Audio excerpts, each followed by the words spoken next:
काय आहे याच्यात? म्हणजे मी का वाचावं ते पुस्तक? सर खूप सिम्पल थीम आहे. लव्ह इज लव्ह, कारण जगणं महत्वाचं आहे.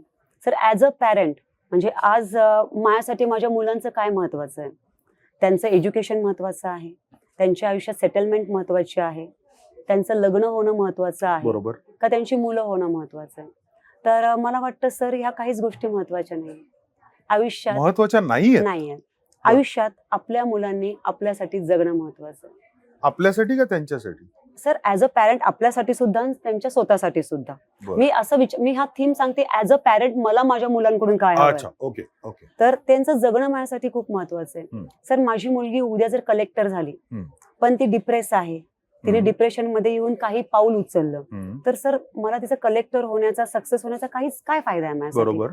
तर माझ्या बरोबर. मुलांनी आनंदी राहणं, हम्म. जगणं महत्वाचं आहे. हम्म. ॲज अ पॅरेंट आपल्याला आपल्या मुलांचं जेंडर मॅटर करत नाही, त्यांचा सक्सेस मॅटर करत नाही, आपल्यासाठी त्यांचं फक्त आनंदी असणं हे मॅटर अगदी करतं. खरंय. आणि ह्या पुस्तकातून आपण तेच सांगितलंय. बर.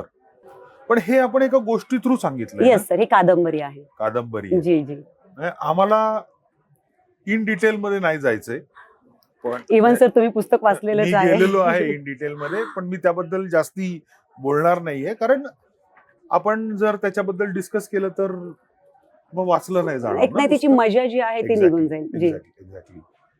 तर काय गोष्ट आम्हाला थोडी हिंट मिळाली तर बरं होईल. सर जिथे प्रेम येतं ना तिथे जेंडर मॅटर करत नाही.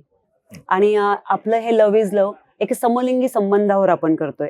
LBGTQ I+ जे काय AI+G. तर हा विषय तो आहे सर.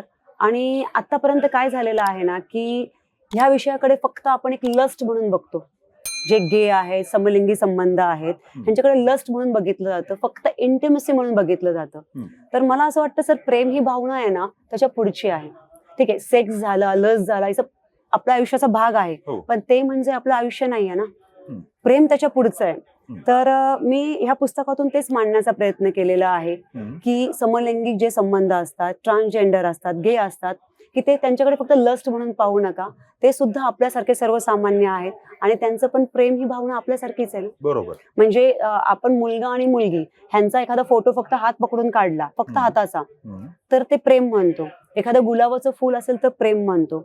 पण त्यांचं प्रेम दाखवताना आपण त्यांचं मुखपृष्ठ काय करतो? जवळ आलेले चेहरे, नग्न पिक्चर. सर प्रेम त्याच्या पुढचं आहे ना.